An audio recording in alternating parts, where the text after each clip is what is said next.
Wow, I did it 2 times in a row. It's going to work.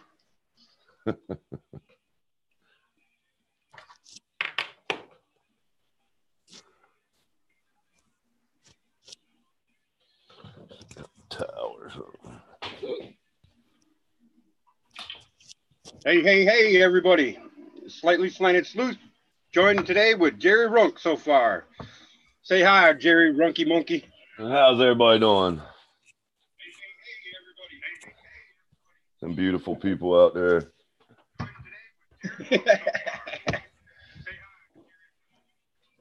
There we go. Okay, so yeah, now we're working. 2 times in a row, guys. I've gotten it. You getting gooder at this? Can you believe it? Twice. 2 for 2. I'm proud of myself. I tell you, you getting gooder, man. You getting gooder. Getting gooder. So hello, everybody. We got Gary Baxter into his house. I sent you a link, Gary. If something Gary Baxter says, Steve sent me a link. I will join if something pertinent pops up in the old noggin. Oh, okay.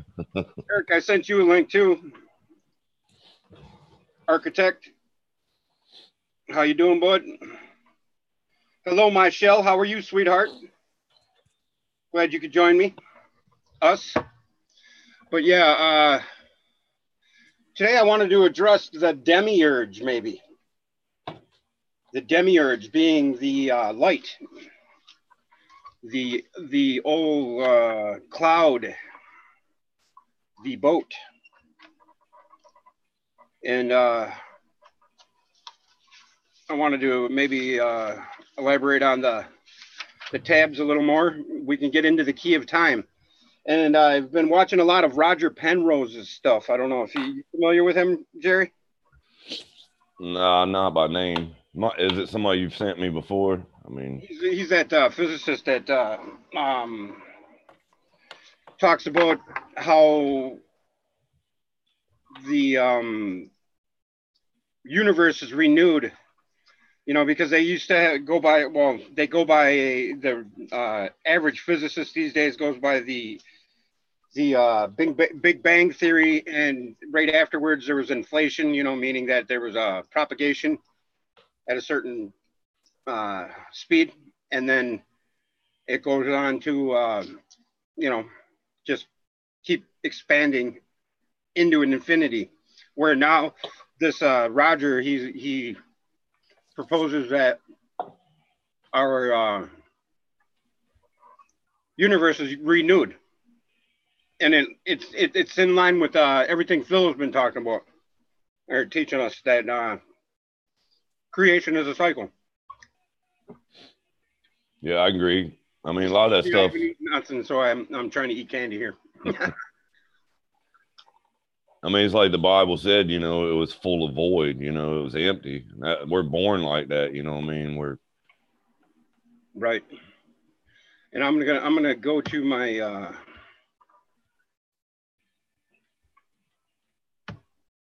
shared screen here. Oops, wrong one. There we go. My wife was really grateful for y'all. I mean, you know, a lot of this stuff she don't get, you know what I mean, but she's starting to now. She usually don't sit on a video for 3 hours like that. Yeah, that was a long one yesterday. I didn't realize it was going to be that long. Okay, I got to stop. Time flies when you're having fun. You know, I got to go to a different share screen. I'll get it sooner or later. Okay, here we go. But this, I thought you were left without cigarettes, Runky Monkey. What's up with that? I'm doing pretty good. She left me four today. Shit, man, I was 2 or 3 pack smoker, especially when I was driving 18 wheelers. You know what I mean? You get tired. You're smoking that much? 2, 3 packs? Holy shit, that's a lot of cigarettes, dude. Yeah, that's what I'm saying. Did you have time to breathe? Well, you get tired, man. You got a coffee and a steering wheel and a cigarette. You know what I mean? You go for another 20 miles. Right. Okay, I think I'm in the wrong. area here. I don't got know to get me one of them. I don't know how to get around the Do you have the panelist screen up in front of you so you can see if somebody comes in? Because I don't have it up in front of me. I'm looking at yours. Won't it ring? We'll hear the bell. Somebody be calling. I don't know.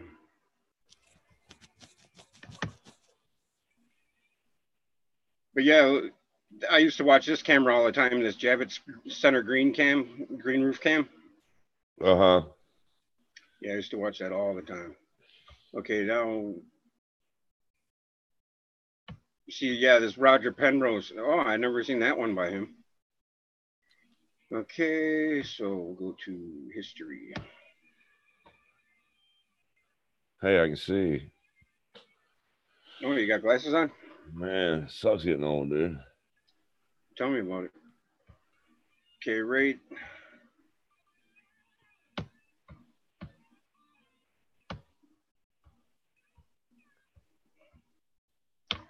I know what's gonna happen. The light's gonna, or the light. There it is, right there. Demiurge explained. Right here, I posted this video just recently on a community link, and I used to misunderstand. I misunderstood the Demiurge myself. You know, at the beginning, I thought the Demiurge was something evil. You know what I mean? Right.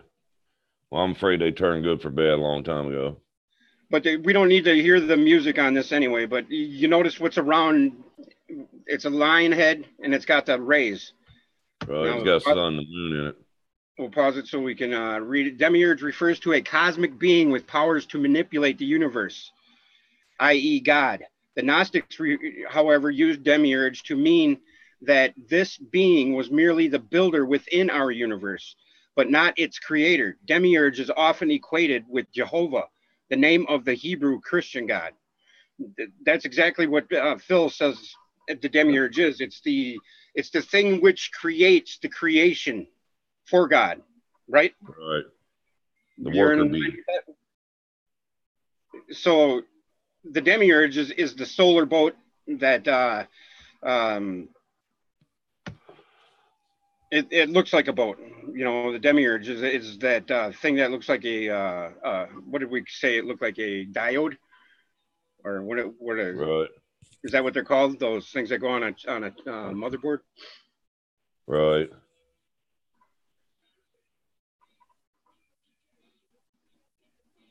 Oh. From the Gnostic perspective, the Demiurge only gave man the sensus portion of his existence, meaning the portion man's psychology which leads to behaviors that cling to the addictive. Gnostic believed God was separate from the Demiurge and that God had imbued man with his sense of rationality. The little creators.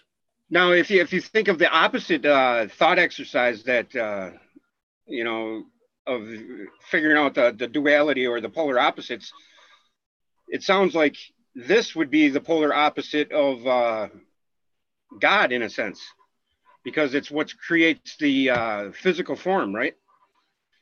Right. Meaning it's the devil or Satan, you know, because that's what we are. We're born into this world as devils, and Satan into a selfish existence as fools.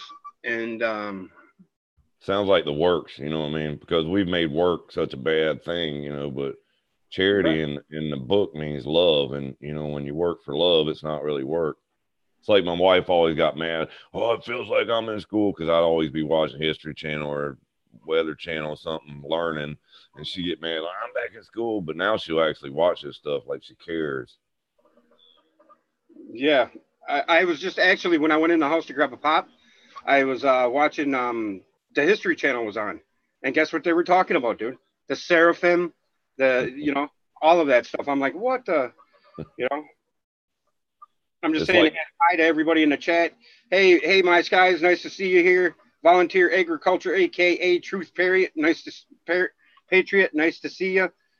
My Shell, nice to see you. Noah's Ark, she's talking about Noah's Ark. Chillster Deluxe, nice to see you. Lee H, hi. My Skies 5D, Valley Parks, April Runk. Who the hell is that? Oh man, give We me a got ring. Angel Fiery Petals into his house. And we got Rainbow Phoenix, Holy Spirit Purifying Fire of Truth. You got a long enough name, honey? Paula, nice to see you. There's that April Runk girl again. She just won't leave us alone. I don't know what's wrong with her. Stalkers. We got Gary Baxter into his house. I think I got everybody. Hey, everybody. Thanks for joining. Nice See to what see I'm saying about her being, she's hungry for them things now. She'll actually watch and listen to them things. That's good. That's good. I guess you got to have the wants, the acts. You know, that's the where you start putting your hands forth, you know, past the thought of it. Right. A bunch of us are a little envious of you and your relationship with your wife, by the way. Right. Because we're mostly on the alone team. Yeah, the alone team. And hence the reason why we spend so much time on online talking to people of like minds. You know what I mean? Right. Thank God for this too. I mean, it is a lonely ride. Thank God there's people out there. Well, that's the reason why I wanted to start doing this, is so we could talk about it, you know, and get different perspectives out on the table. So, because the texting and the chat thing is good, you know, but you can't get your message across, or what you want to add to it. Man, you know? I have a hard time with that. Right. With my messages. Well, right. We all do. And I mean, and then you feel like you can't get it all out. So you end up saying things you don't want to say, really. And they take it the wrong way. And then we're sitting here and they're like, well, wow, that really means this. And you're arguing over it, which probably both people are right. And you're like, well, how can that be? Well, you know, because there's a heaven meaning and earth meaning, the duality. Right. Which leads a good segue, leads us right back to the demiurge, because the demiurge is the creation within the creation, which we create through our creative understanding of the creation. If you follow, exactly. You know, that's what I said about the God that failed. You know what I mean? You're the only one that can fail. You get 40, 50 years old, and you're like, damn, what did I do in my life? I was just at that crossroads yesterday thinking about that. You know, I'm like, how many damn Valentine's days have I been through, you know? Which everybody knocks on the Valentine's Day thing, but I think anytime you're forced to figure out, you know, who you love in your life, you know, via a holiday or whatever the case may be, but anytime you're, you know, faced with the, you know, having to take stock of what you love and who you are is a good thing, you know. You know, I don't agree with the whole commercialization of all of our holidays. I don't agree with that at all. So I see where people come from, and I think that's where they come from on that. Well, I've dug deep, you know, and then a lot of them understand where they came from the Bible and why they're there. But Valentine's, I ain't quite put my finger on that one yet. You know, because it's represented as the Cupid with the arrow through the heart. Volunteer agriculture. Wasn't Valentine a murderer? Yeah. Blondie was an accident. What are we talking about? Steve, ask Jerry if he is Junior Brown's brother. Are you Junior Brown's brother? Gary Baxter wants to know. I might be, man. I get that a lot. You know what I mean? I always got a cousin or a brother somewhere. But I got my birthmark. I got a blonde spot in my back of my head. I've had all my life. You know what I mean? I got that skunk stripe. And then we got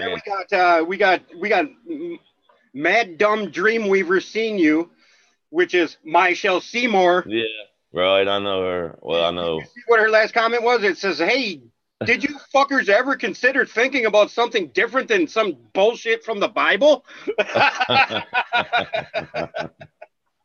You're so wonderful. Seriously, other person, you must be old. Name is Jerry, you dummy. Awesome.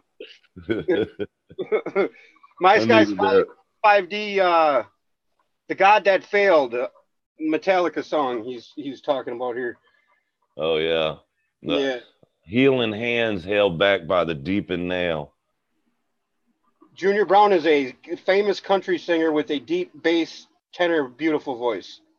Fuck everybody, including Steve, the Mad Dumb Dreamweaver says. I love you too, Michelle. Yeah, really.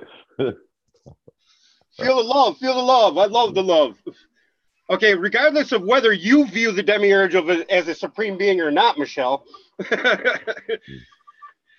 or a subordinate being to God, one thing remains clear: the demiurge is antagonistic to that which is truly spiritual or truly ideal, and that's what we are in essence, because that's the polar opposite of spiritual and physical, right? Right, Jerry? Yep. Oh, I we got still somebody stuck else. on work and love, man. You Somebody know. else on the line. Somebody else wants to come in. It is Rodney. What up, Rodney? Rodney G. Rodney's into his house.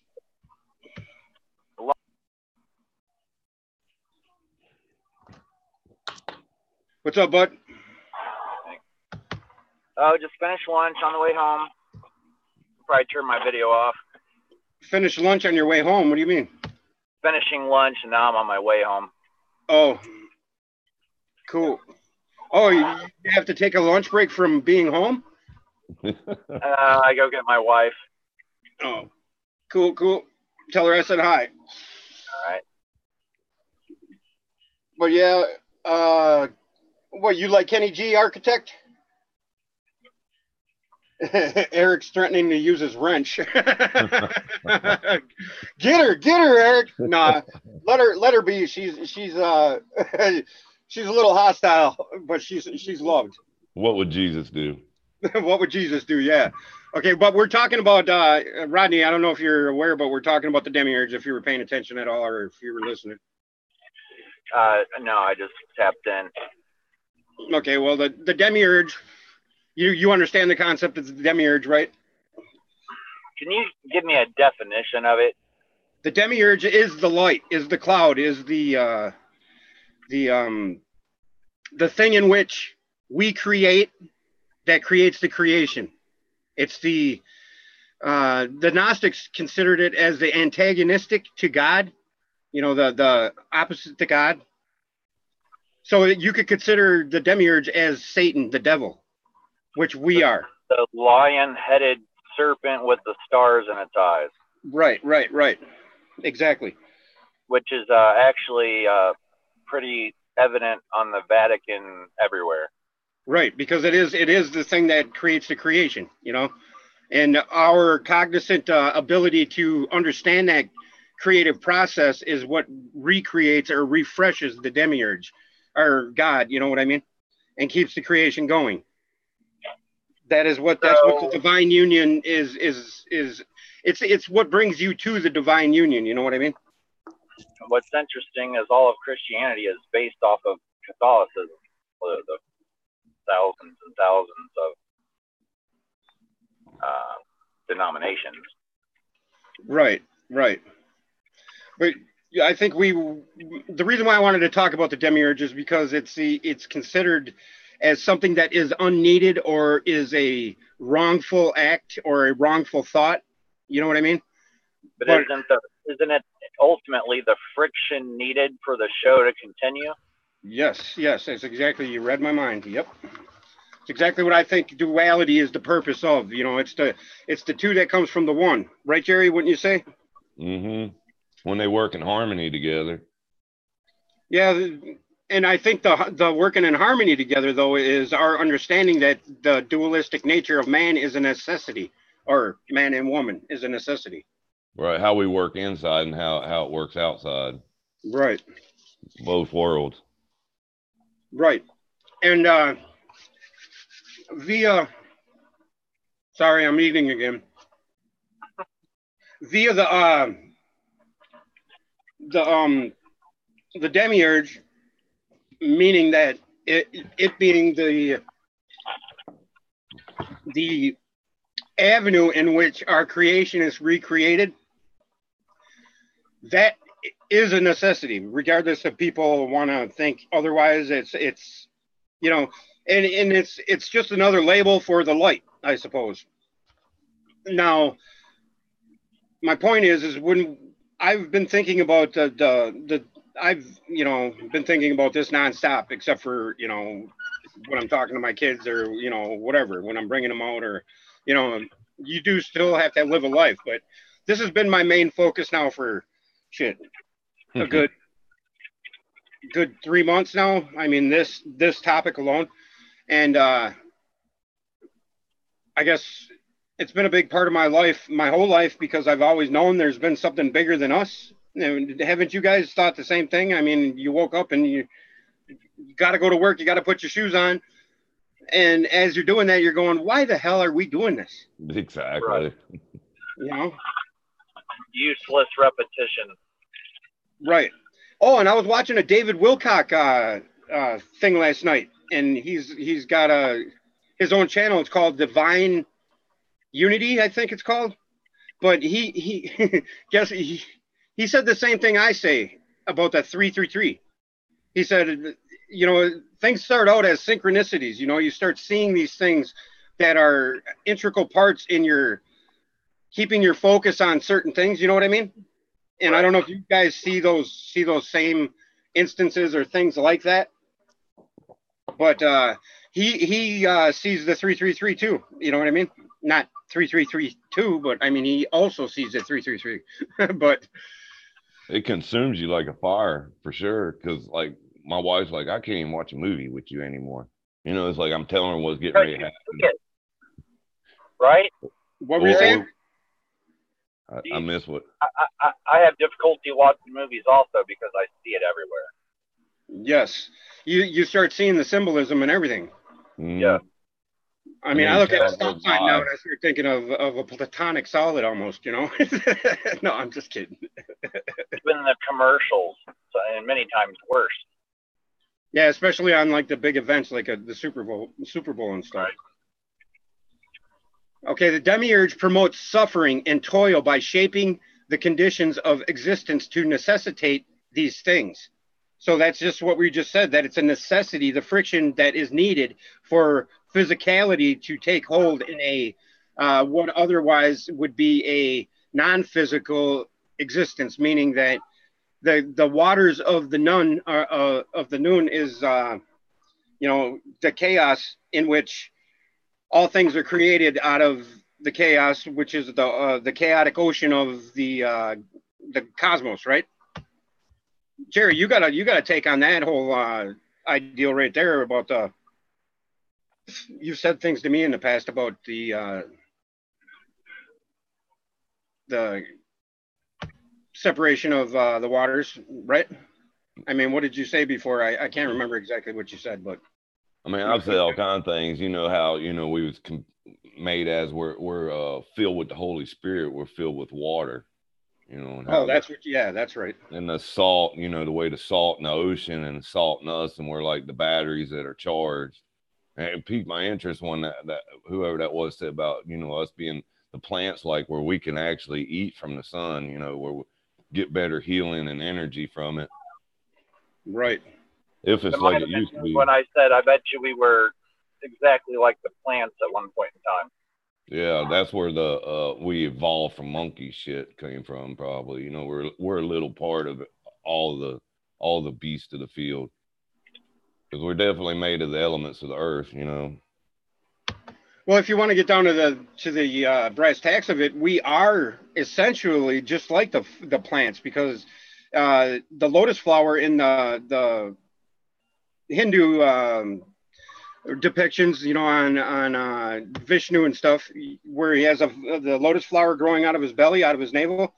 That lotus flower is essentially what we are, you know, because when we reach the state of divine union, our pineal gland opens and it's like a flower, you know. That's what all them little scales on them, you know, on the pine cone are like. They, you know, when you hear a pine cone starting to open, it starts cracking, starts going crick, crick, crick.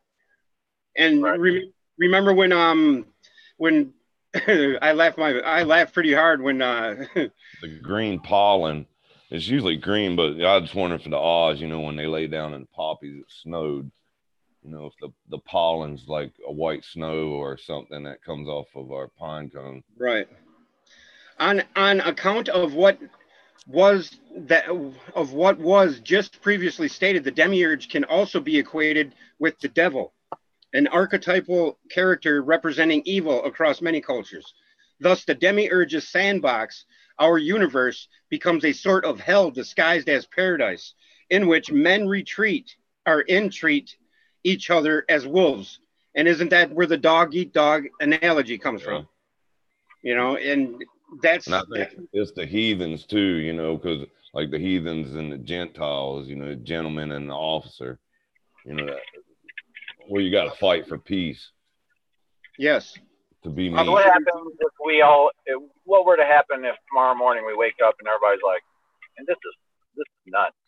We're not fighting each other anymore. We're over this." Then what? I think that's a necessity, though. I think that's what bring 2 to 1, you know, back into the fold. It comes from, you know, the Jesus, when Jesus said, make the 2 1 again.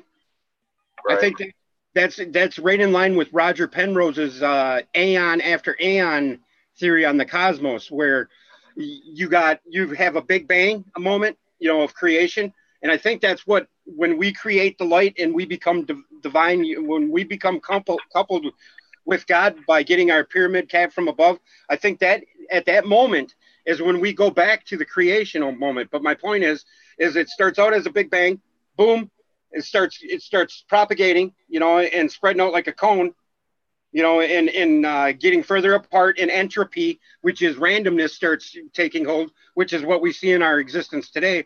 But then I think in order for all of it to be recreated, it has to be, you know, the cone has to go back this way. You know what I mean? Back together.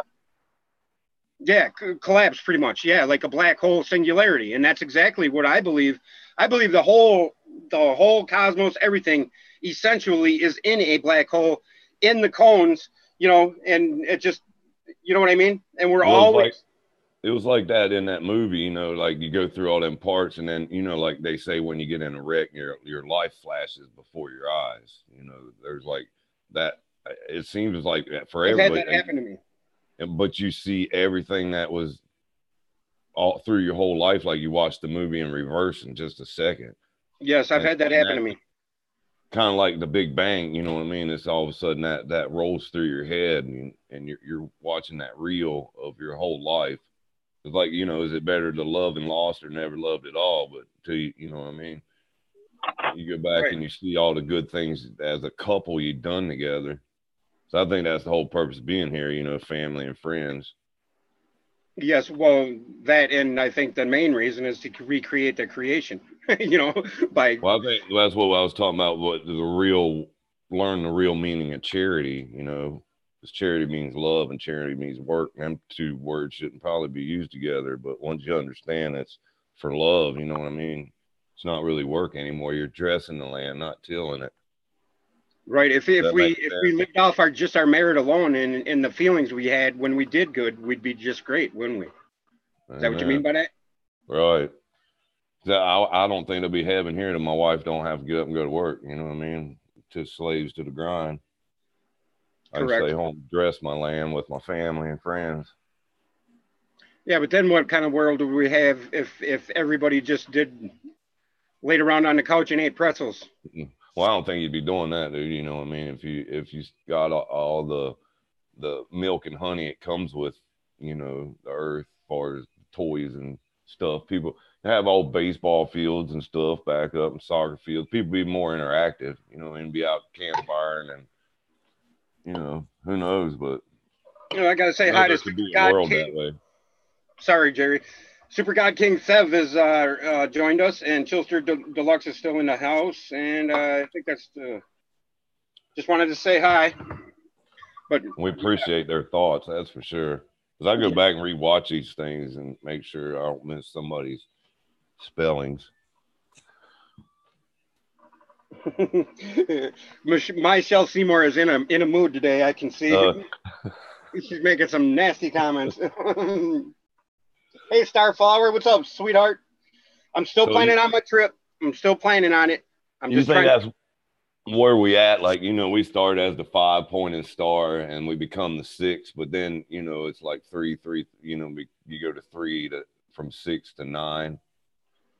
Yeah, I think that the whole 333 thing is relative to all stages of existence. I think the 333 it pertains to we're threefold in nature. within each threefold part of that threefold nature, that nature is threefold in itself, is what essentially I get from it, because inactive tablet does the same thing, you know, that and plus we have the vortex math principle, which governs our existence as far as matter and the ether is concerned, you know, what animates the mass, you know, because if you take if and I figured something out last night by watching Roger Penrose. The 10 comes in when time's introduced to the equation, and then that's where the 10 is, and then that's the all, you know, the whole thing. And without time, matter does not exist. You know what I mean? Right. Because that's what Phil has been saying over and over, is that you become one with the ineffable God, which is the all. You know, you become part of that. We're already part of that, of course. Everything. You know, like I said in the past, I know that for a fact, just from a personal perspective, because when I put my dog down, which I'll never do again, and I regret tremendously, when I put my dog down, she looked at me with the same eyes as my dad looked at me when he died. I mean, the same look. I could feel this. You know, you just know when you feel things, and that was one of those moments where I just knew. You know, we can't really be that much alike, dude. You know what I mean? Because when I put my dog down, dude, that killed me. I mean, wasn't she sick though? Ill, like? Yeah, she had cancer, but still, it's still not right to. I don't believe it's right to euthanize anybody unless they want to be dead. You know, my dog didn't want to die. Running my mouth about the Wizard of Oz and how, you know, the spark, the little dog. You know what I mean? I missed that part. God's like, boy, I'll show you. I mean, odd things happen to me like that, you know, and I sacrificed my own animal for another man that took somebody else's dog with him. It wasn't even his. So could you imagine going back and telling your friend, well, I took your dog, you know, they knew, but then he got out of the truck and the big dog killed him and it wasn't even his dog, you know? Yeah. I believe they have a soul. Well, yeah. I believe they're animate of the same energy anyways that we have. You know, I think there's an earth energy that, you know, it's I don't know if it's delegated to that, but I think we as our spirit and soul I think maybe we have a soul, but our spirit is the same spirit that is in the dog. You know what I mean? The energy that animates the dog is the same that animates us. And what distinguishes us from the animal is the animal is incapable of cognizantly understanding its self-conscious awareness state. And I think that's what my book says. You know, we're one above the animals, which we have a soul and a conscience, and a soul, yeah. Right, and the animals, they don't have but the conscience or the soul. You know, I can't remember which I read where, but yeah, I think it's the spirit or whatever. But yeah, that's exactly. Go ahead. You don't think they're aware of themselves?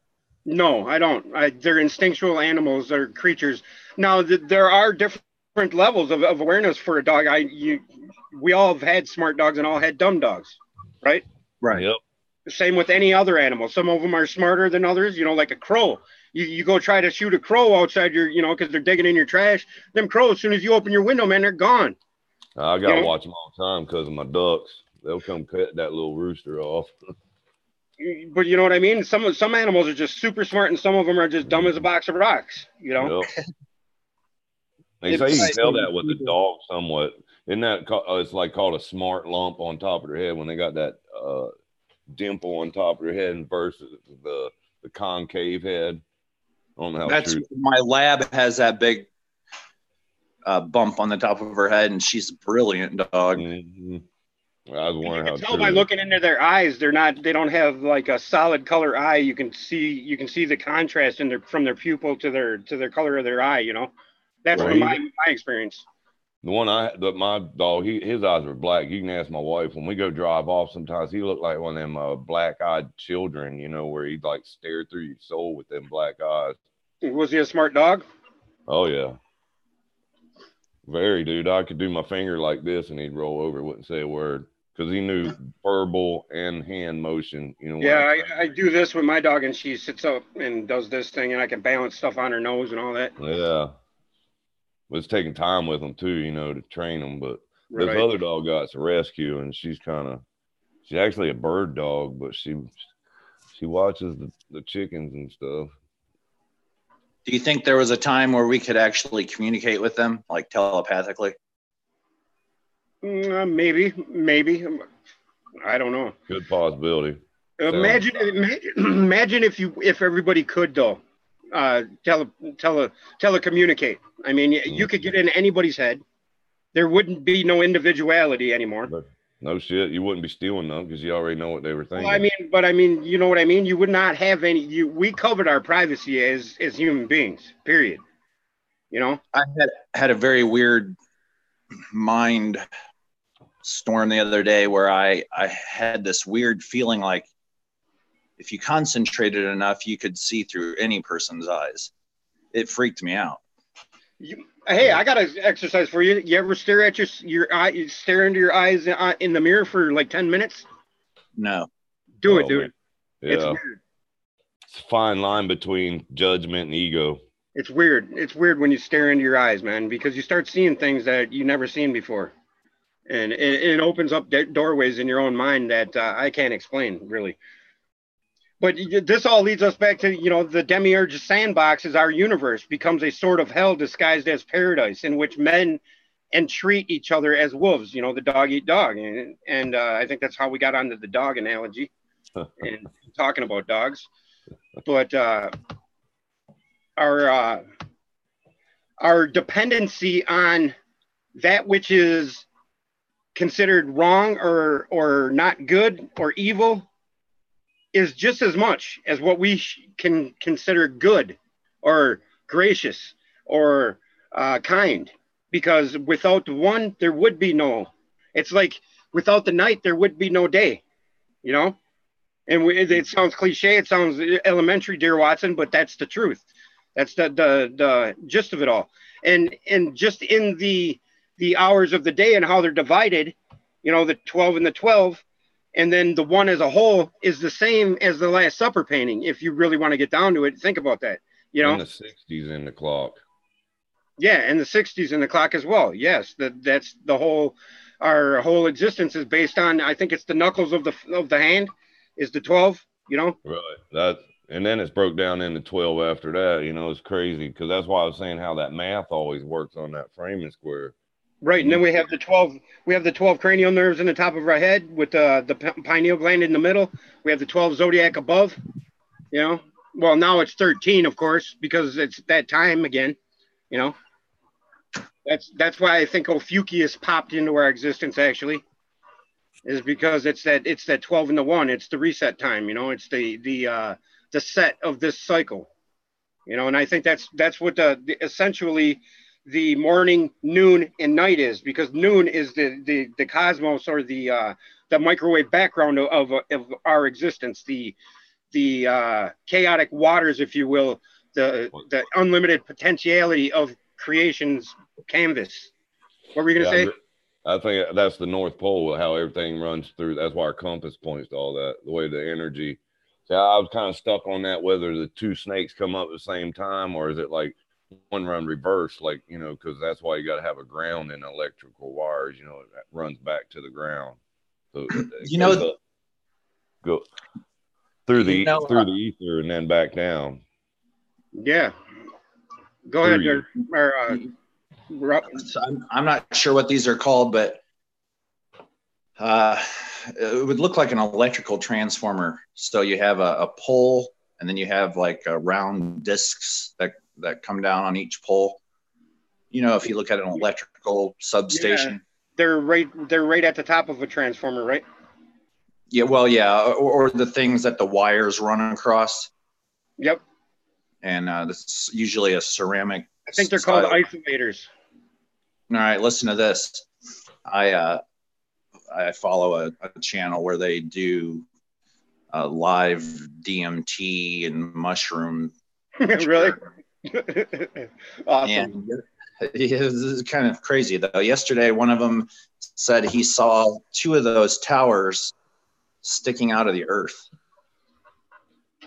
Oh yeah, that's what obelisks are, I think.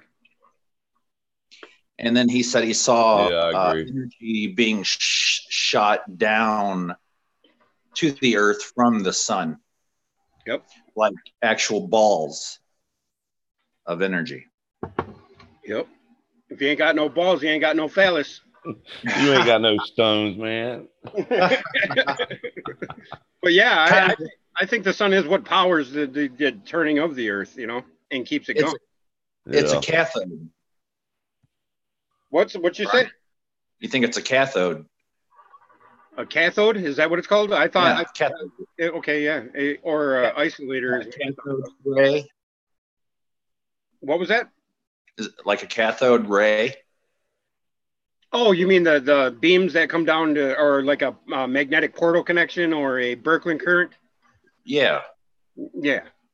It goes right hand in hand with what you said yesterday. Was it you or Eric about the sun? If the sun is nothing but hot, why isn't it hot in space? But I thought about that. I think it is, though. I think that's why they wear spacesuits, because they go from an extreme temperature of like 900 Fahrenheit to 200 below or something like that. From shade to light, yeah. So I think it does. I think the sun does propagate its heat through space. Have you ever seen the tether incident? Yes, I have, and I've got an opinion on that, because those little egg things with that little it looks like CERN with the Alice reader on it, or Earth and the Moon. It looked like it was water. Yeah, but I mean, do you see they always have a little hole in them that's like proportioned to the thing, like it's a like a molecule almost, right? Yes. Yeah. And I postulate that that's probably what you're just talking about. Maybe that's the energy that is transferred from the sun to Earth or to us, you know? Right. Or maybe that's the physical manifestation of the waters of Nun, you know, of Nun, the chaotic waters of creation. You know, that in the book of Genesis, it states that, you know, it was separated into the what was it, the fresh water of heaven above and the salt water below, you know. Chaos. Yeah, the chaos was separated, and that's where polarization comes in with the Hermetic principles, you know, where it adds order to the otherwise chaotic ocean. And I think that's essentially what Absu and Tiamat is about, you know, because Tiamat it wasn't the planet that created the asteroid belt. Tiamat, if you look it up, all you have to do is go on Google, and in 5 seconds you can figure out what Tiamat was.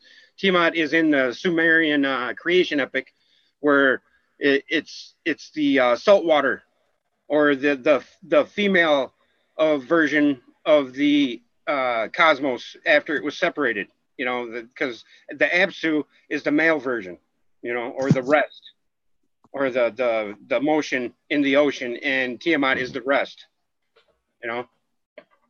And that's what Earth, you know, and that's why people affiliate Tiamat with Earth, is because Tiamat is essentially Earth, because it's the salt water, the bitter water. I don't know if you guys are aware of that, but what if? So I go back to the Bible. Mm-hmm. So let's say 10,000 years before the Bible or the Roman Empire or any of that. Obviously, there were people here. You know what I mean? What did you say now? So prior to the Bible, yeah, prior to all religion, what do you believe it was? You know what I mean? Because so much today is you're indoctrinated with religion. The symbol of the cross was 1,000 years prior to Christ. Right. Well, Christ just came back to remind us of what creation was, you know, because Jesus Christ was just you or me in a Christ conscious state, you know, Phil, you know, you could think of Phil as Jesus Christ, because he's illuminated. You know what I mean? And I know I'm going to be considered a blasphemer or whatever for saying that, but that's the truth. That's the truth of the matter. Jesus, his last name was not Christ. It was Jesus of whatever. You know what I mean? He was just a person that was enlightened. He went through the initiation and the great work, and he achieved it. Main And reason there I was believe no J. the main Huh? reason I There was no J. Oh, in the Hebrew alphabet. Right. Go ahead, well, the Jerry. main reason I believe he was alive because it's the same reason we grew up in the division of the black and white. Why they burned the crosses and hung them in the trees too, and burned the cross of fire on the front yard. They already knew. Right. Believing that's all good, but I mean, you have to be careful when you believe in anything, Well, right? maybe, yeah. I mean, but maybe it ain't all belief, but it leans me more that way. That's why it was that way. You know what I mean? There was such. Oh, right. I'm not doubting that Jesus was a man. I'm not saying that at all. He was I a just man. don't think it was what they said he was. You know what I mean? Right. Yeah. I agree with that. We all can be. We are all God's Well, only begotten son. You know what I mean? We and can before all. it was Moses, and he was an albino, right? He lit up the whole room. You know, he was.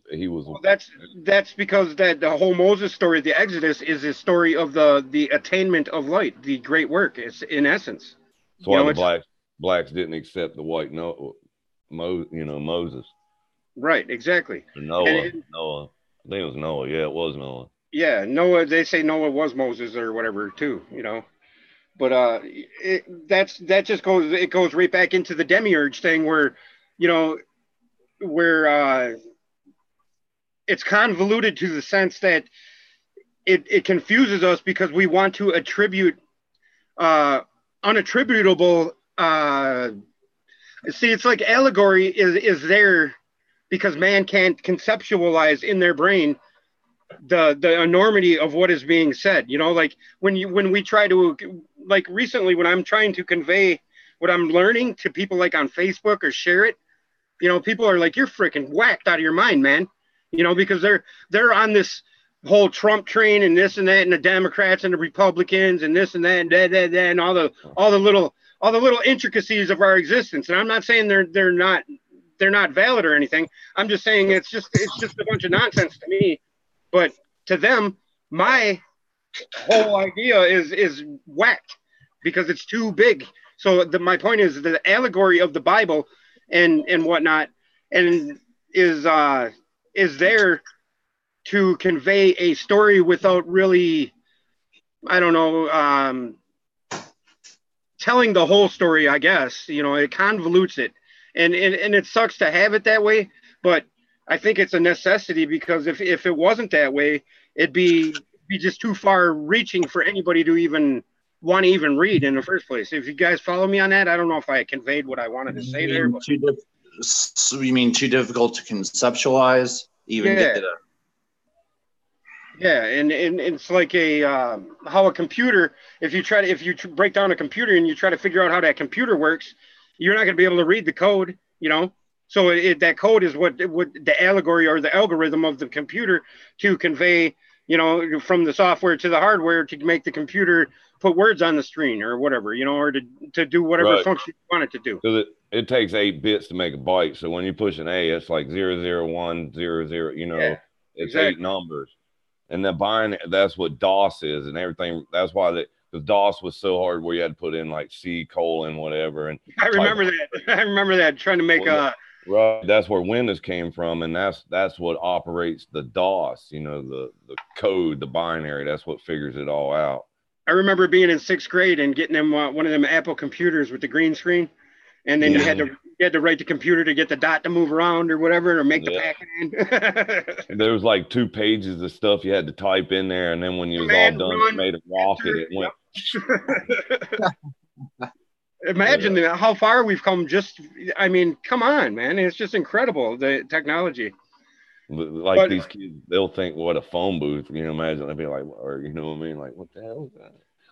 Okay, now we'll get back to topic here. In the glyph displayed in this video, which is that Yaldabaoth image, which is let's see if it popped right there. That's on the thumbnail of the video where my little finger is at the bottom. That's Yaldabaoth. And in that glyph displayed in this video, you see a snake-like figure with a lion's head crowned with a solar halo, indicating both kingship and the power of control through his own imposed order. And he is trapped within a boundary line shaped like an egg. So that's the cosmic egg. and Yaldabaoth. And that's the same imagery, or the same thing as Phil's trying to show us, that everything is contained within this cosmic egg principle is everything. It's the like Milky Way. The Milky Way inside of the egg as well. Yeah, exactly. But I think the cosmic egg means everything. I mean, all the galaxies, Milky Way, all of them included. I agree. That's the way I've kind of visualized it working. And another way to look at it is, if you've seen the movie Men in Black, where the universe is on the cat's collar, in the form on Orion's belt, which is Orion's is the name of the cat, and he's got that collar where the universe is on his dangling on his collar. That's what the bug is looking for and all that. And in that movie, in that movie at the end, what is the alien doing? He's playing with the marbles, the marbles of the universe. Wasn't that Bush long time ago? He's the one that predicted the aliens coming. That was Reagan. Was it Reagan? Yeah, where he said, "What if we could all what if we all were facing an outside force that was right, where we all come together?" Yes, and that was, oddly enough, we were talking about that the other day, weren't we? About how everything just jumped up in the early '80s. Think about that. The Planet X phenomena came around right around 82, 83. Nibiru 82, 83. Sitchin's books 82, 83. All of that stuff. Reagan made that speech. The Berlin Wall fell, and then not soon after that is when the Russian state, the USSR, split up. I mean, it was like one right after another. Boom, boom, boom, boom, boom. And it's just weird how it all started then. Werner, I think it's Werner von Braun, said that was the last card. Yeah. You ever seen that? Yeah, the fake alien invasion thing. Yeah. Yeah. He kept repeating it to his assistant over and over again. The last card, the last card. On his deathbed, yeah, he was saying that, right? Yeah, and on his tombstone, he has the verse that says the firmament. I'm not sure which verse it is. I think it's Psalms 19. I think you're right. The handiwork, or the firmament, declares its handiwork. And I think the firmament is exactly right here. There's this boundary that's around him. And that's the cosmic egg, the finite principle of the infinite. I understand where the whole because if you can wrap your mind around singularity and infinity and everything, the expanse, I mean, you can wrap your mind around that, man, without meeting God. You're one up on everybody, because I think you have to make like Phil says that, he didn't understand it. He got he got about halfway there, I think he said. And then just by the thought of it, though, and I think that's what the Bible states over and over, and the Emerald Tablets, where as you try to climb the mountain, as you climb the mountain of knowledge, the knowledge ever grows. The mountain gets ever higher. You will never reach your goal, because for truth is ever changing and ever growing in its existential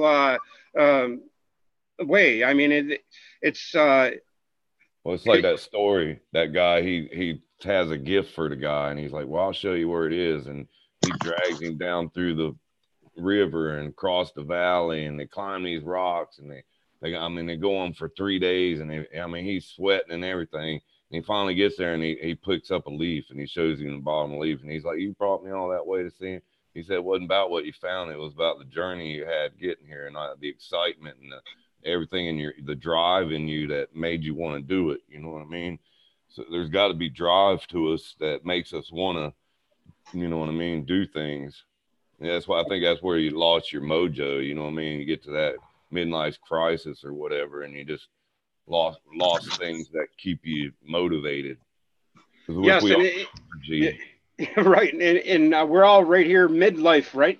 Every one of us. I know. We're all right around 45, 46, right? Yeah. Yep. It's incredible. I look at my analytics on my channel, and it's like 90%, 92% of the people are 45, 46, 47. Mm-hmm. I mean, there's nobody that watches my channel that is 22 and younger. Not one. But yeah, Live Free asks, so are they saying the chicken came, saying the egg came before the chicken? No. No, the egg. No, the chicken and the egg are all one. They're the beginning and the end. So it came all at the same time. That's what the chicken and the egg answer is, because they're all in all one time existent, you know, and that's. But it is a beautiful butt nugget, you know, because you get a lot of you know, protein from them, and nothing died, because you don't need a rooster to get eggs. I mean, you're gonna get eggs anyhow. Right. Nothing died. So what's above huh? Sorry. No, what'd you say? Oh, I was just having a thought. What is above a quantum computer? Us. What's above that? God. Because a lot of times I conceptualize it as a biological quantum computer that we're all kind of in. That's what we are, and we create. Correct. That's what I believe it is too. I think it's a computer without an appendix, so it just reads the whole book. Here we go with that appendix thing again. I want to ask everybody in the chat: has everybody had their appendix their whole life, or has anybody in this chat had their appendix removed? I have. I've had mine removed. I think I was 14 or something, 15. Hello? I still have mine. Damn car warranty calls. I hate them, man. You guys get those all the time? All the time, and we don't even have a car warranty. It's a scam. Yeah. To infinity and beyond. Thanks, Buzz. Right. Buzz Lightyear. Now, what were we talking about? Sorry. We was talking about the appendix. Yeah. Oh, yeah, the appendix. Anybody else had their appendix removed? Well, I think that quantum must be a different kind of binary code. You know what I mean? Where it's not just 8 bits. It's like that thing where I talk about the snakes, where, you know, where I guess in a binary, the snake only go one direction. It reads as it goes through. But when it goes quantum, you know, you got both snakes and the other one's coming the other way. You know what I mean? So it can actually read the square box from both sides. Right. I have had mine removed. Starflower's had her removed. My Sky still has his. Besides, this is not a dating site, Mr. Eric. What is it? What are you talking about, Angel?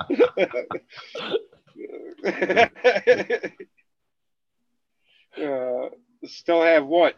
Your appendix. You know, your appendix? Mine ruptured and I died when I had mine removed. Wow. I floated above my body and seen my guts out on the table, and I thought I woke up because I thought they didn't give me enough anesthesia. But it wasn't until just recently, until 4 years ago, that I had the aha moment that, wait a minute, I was above. I wasn't sitting up when I looked at it. Wow. You know? So you were always above your body?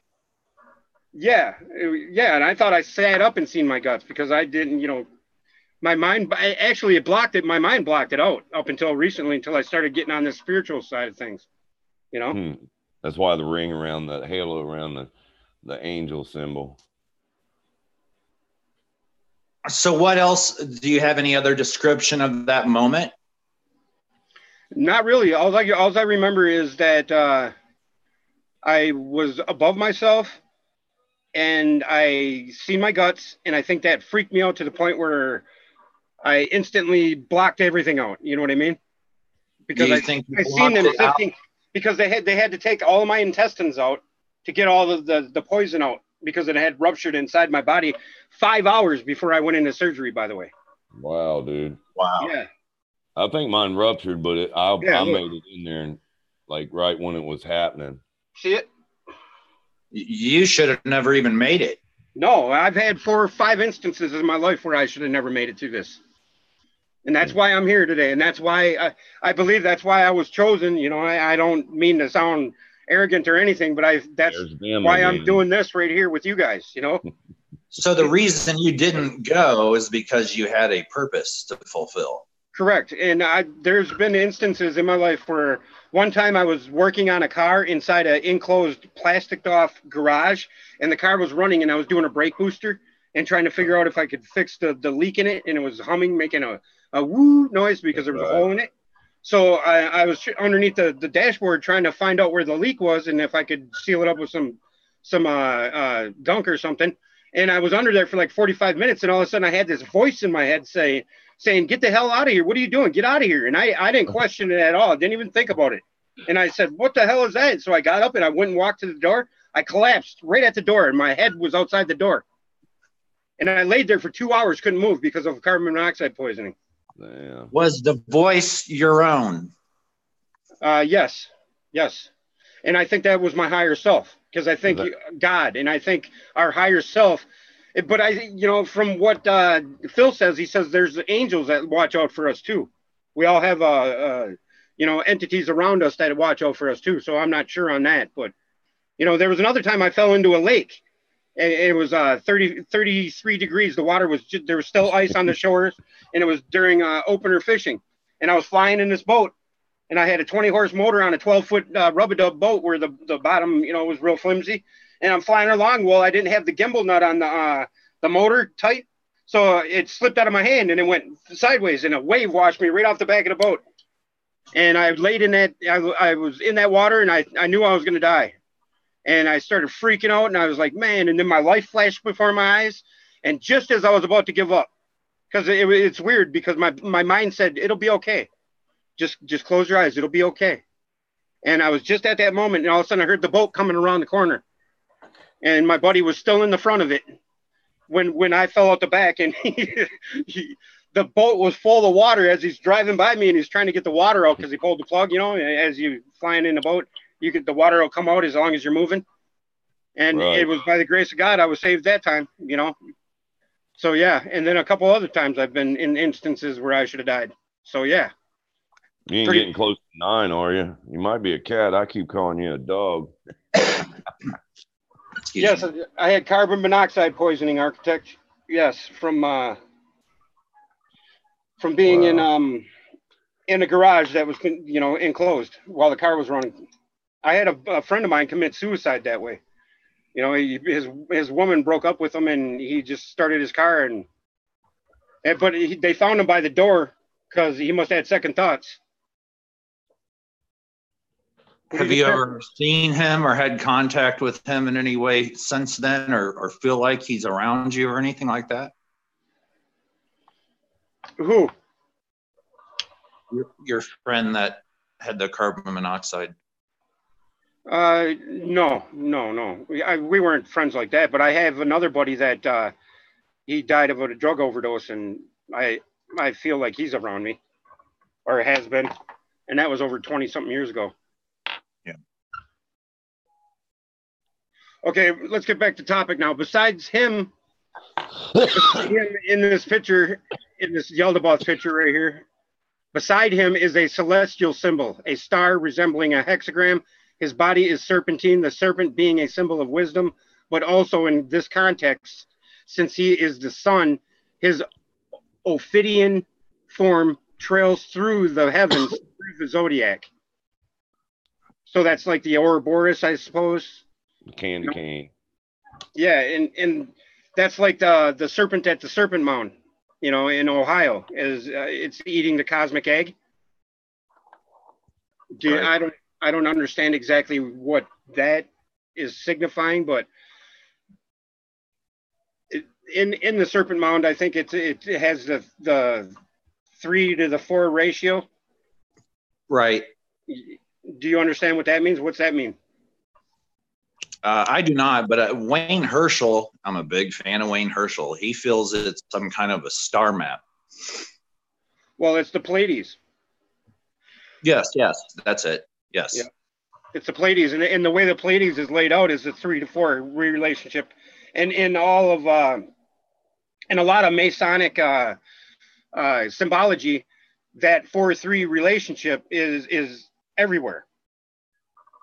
And I think that's the same as the pyramid scheme. Where the pyramid, it has 4 corners, and has 1 top. So that means that it has the all of the elements of creation, and then the fifth one is the truth, which is the one truth, which is God. And Well, that's in the other pentagram, it has wood and metal, you know, as like a earth, wind, fire, and then wood and metal. And that's the thing, is that all of that stuff is interchangeable. You can put, you know, like where you put the bina, the understanding, and the wisdom. You can, or I don't, not in that concept, but I mean in the like you use clay to make bricks, to build pyramids, to gain measure, to find the truth, which is God. And then you're capped from above, you become a diamond in the sea of clay. And that's the whole twinkle, twinkle, little star. Oh, I wonder what you are up above the sky so high, like a diamond in the sky. That's the essentially a description of us, you know, when we become one with God. And it's it's so weird when you start thinking in terms like that, that all of these stories are just rife with the same underlying motif. You know, I mean, it's all the same thing. Mm-hmm. It's trying to tell us something, but I mean, it's like it's so close, but you can almost reach it, but it's just right out of reach. Missing one piece of the puzzle. You know what I mean? It's like, you know, you're right there. What I know you. I just took a picture of the front of a church and the symbol right there. See that symbol? In the window there, or inside the yeah, okay, in the three diamonds. Yep.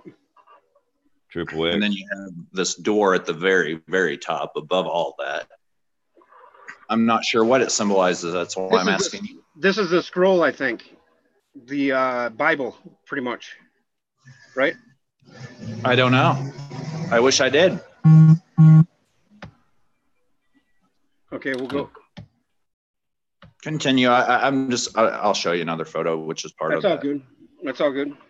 Okay, so the serpent. Now the meaning behind this, I think, in our microcosmic mind's eye of human, means that the serpent being a symbol of wisdom, is our brain, of course, or our mind and our heart combined.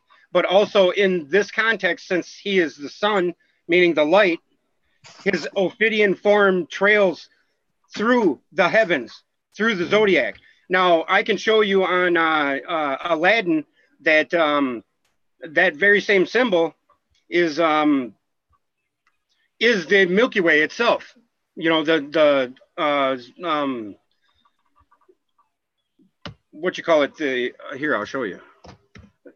Yaldabaoth, you know.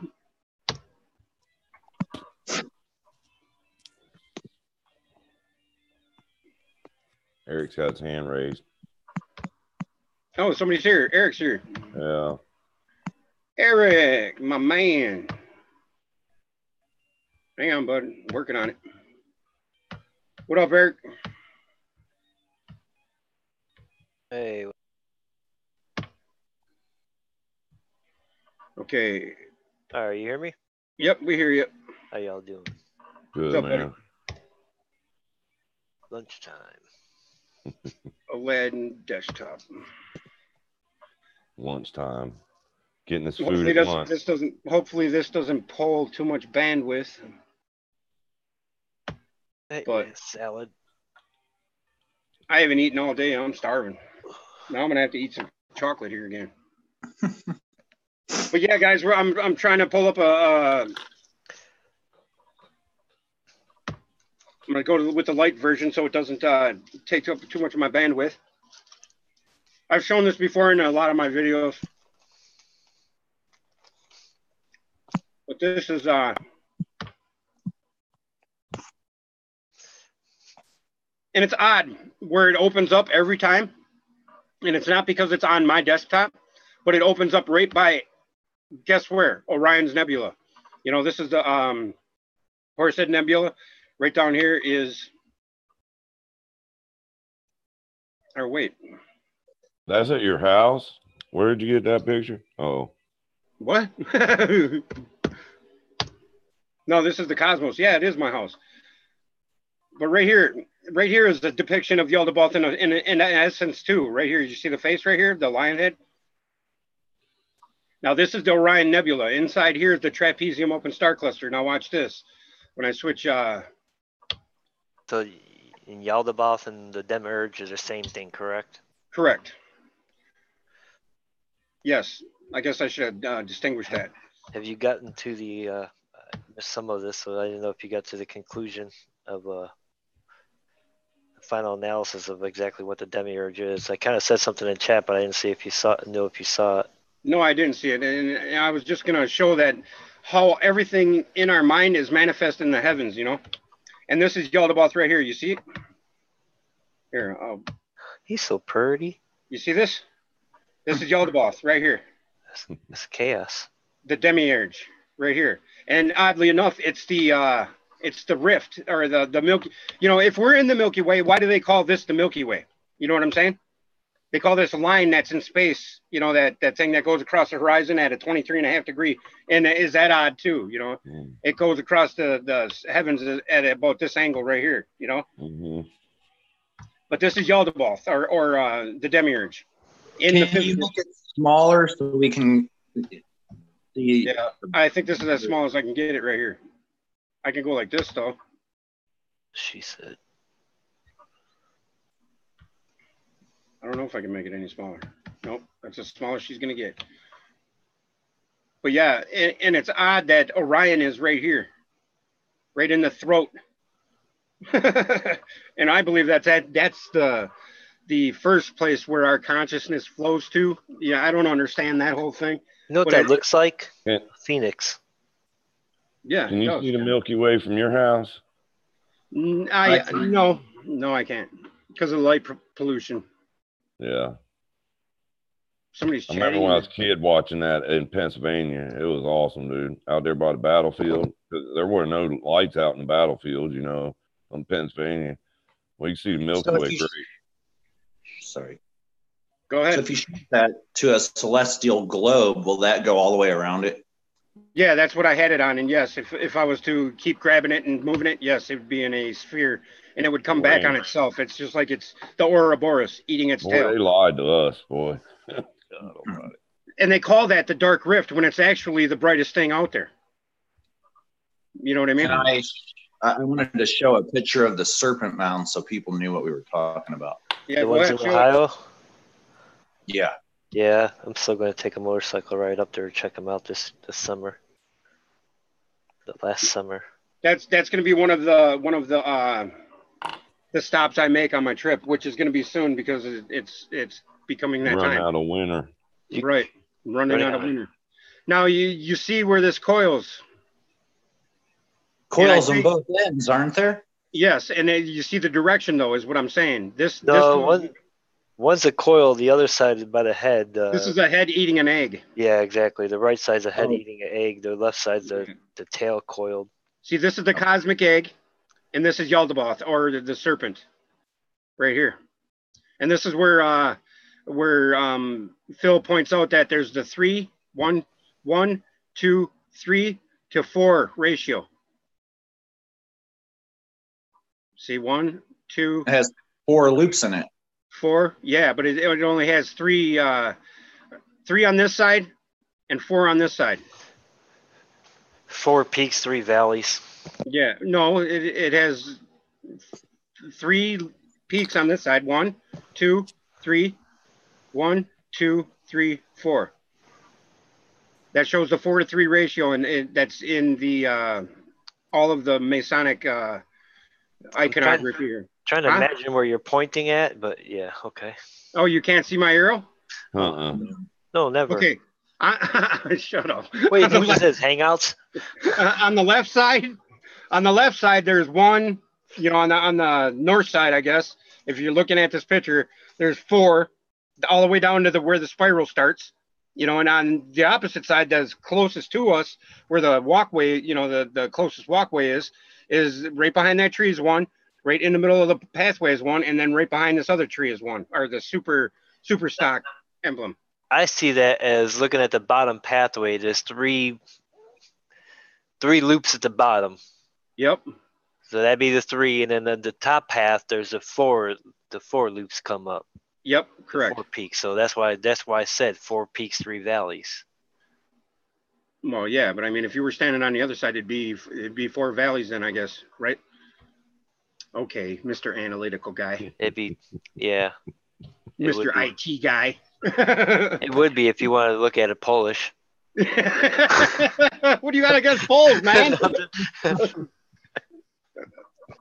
Hey, don't make me use my wrench. you know what the Polish layout is on a tape measure is, don't you? What's that? The 19.2.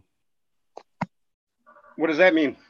On your, it saves a truss in 8 feet. You know what I mean? It works out. All the math works out on the 19. Oh, really? I wasn't aware of that. If you look on your tape measure, you have a little triangle at 19.2, and then you'll have one at 8 feet. You'll have every 19.2. You have a little triangle at top, and you can lay your trusses out that way, and it's better than 2 foot on center. You know what I mean? Isn't 19.1 a big number where NASA and like all these on like when they go to land the rover on Mars, they landed on 19.1 parallel. Yeah. Yeah.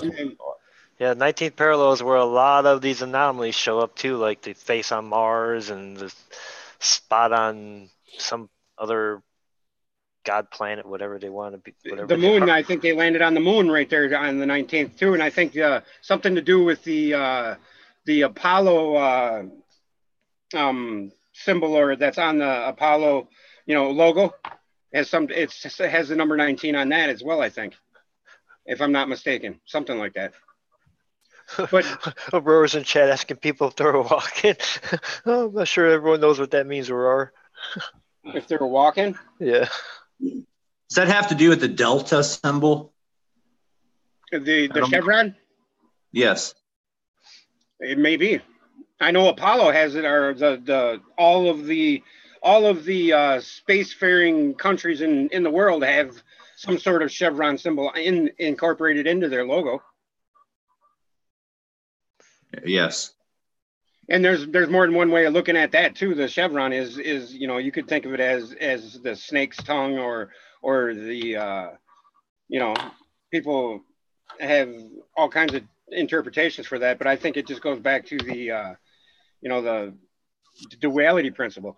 But back to the demiurge, his head is that of a lion, reminiscent of the sign of Leo, but also symbolically representing rulership, especially in conjunction with the solar system around his head. All in all, it represents his nature. He is warlike, predatory, manipulative, and cunning. It sounds like you, Eric. That's funny. I am. I mean, I was born on the cusp of Leo and Cancer. I do have traits of both. So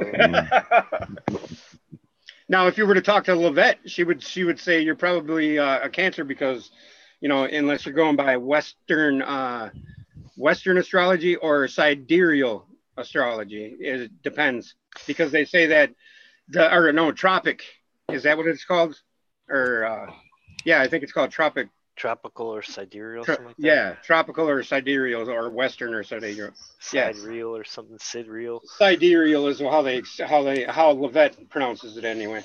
I'd like to actually talk to somebody who can actually explain my chart to me. I've had my chart done a couple of times, but they give you those bullshit things you can find explanations that you would expect to see in the newspaper, of the generic traits of a sign type stuff, and but no one's can explain to me. I had one done that was a little bit more in depth, where it was not your normal sidereal or type of chart, but if you go to Levette's channel, she's, by the way, on Monday she's going full. She's going full time into her channel, and she's awesome, dude. She seems like she's pretty packed up already, though. So yeah, but she's going full time now, so she'll be, you just put in your request, and if you get your request in there before, she'll keep you in line. You know what I mean? Yeah. It's worth waiting for. I like to do it when I want to do it, not hey, here's my, wait a month for it. Typical human.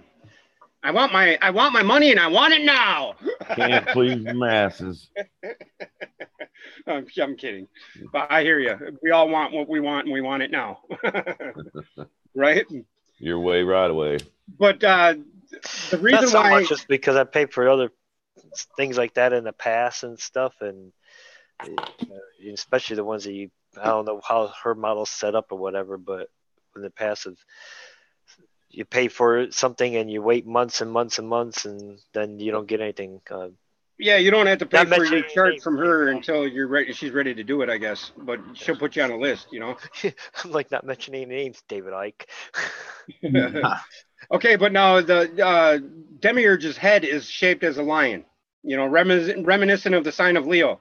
And yeah, nice. That's the Ouroboros in an evil, evil. Pictures. That's pretty cool. That's cool looking. I'd like to get that tattooed. I think that is a tattoo. Notice how it keeps on going forever. Yeah, it ain't really eating its tail. It looks that way. It's the wormhole. It's the energy, the moving. Yeah, that's looking at a top-down spiral. Think of that, like a spring. You're looking at a spring right there. Or a dartboard. So it's not eating itself. It's just. It looks that way. It's going same. a I think layer. we was tricked with the Star David. That's actually really not one. That's actually us in prison. We're locked in. It could also be a symbol, which I guess is a dartboard. Right. I looked at a dartboard since we talked about this last. Oh wow. Yeah. There's the Ankh. Oh, look at this. This distinguishes the beginning and the end right here. Because they're mirrored. This is the Ankh, I believe. What were you saying? Is that a ladder going down there on the left? Right, a little more to the left. To the left, to the left. Yeah, see how it's my tall. left. We can't get right it. There, see the ring, the ladder. See the ladder going down the next one. It also looks like DNA. Oh, right here. Yeah, that's what I was gonna say. Yeah. Now that'd be awesome if they really can get that much detail into a tat. That is bad. This is somebody's arm, isn't it? Or shoulder or back? I don't think so. Not with that level of detail. And I mean, it would have to be a huge tat if it is. It got the apple. See the apple? With the face in it. That'd be like Brock Lesnar's back tattoo. Eve ate the apple and we got it stuck in our throat. This is cool, man. I like that. Yeah. And I see the image of almost like a swan type character here above the apple. A little bit. I mean. Yeah. They're also the legs of something. What are they? What are the legs of? What's that? Yeah. What's that smiley face on the apple? Mantars or whatever they're called. What were they called? Minotaurs? Minotaurs, yeah. Oh, which goes back. It does back look like a hoof. It does look like a Herschel. To the Herschel stuff, Wayne Herschel, he says that the bull's leg is where heaven is. That damn Bible. By the Pleiades. Wow, this is cool, man. Anything else in here that we... And you know what the feathers signify, right? The beams of light that come off the demiurge. And these right here. That's cool, man. That's really cool. Yeah, look at the tree of life too. See it?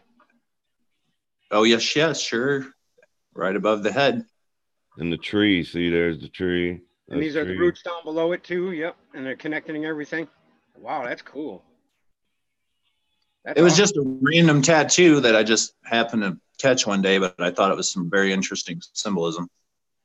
Hell yeah, it is. Now, whoever created this, do you think they must have? Is there 12 of these? 2, 4, 6, 8. Yep, there's 12 of those too.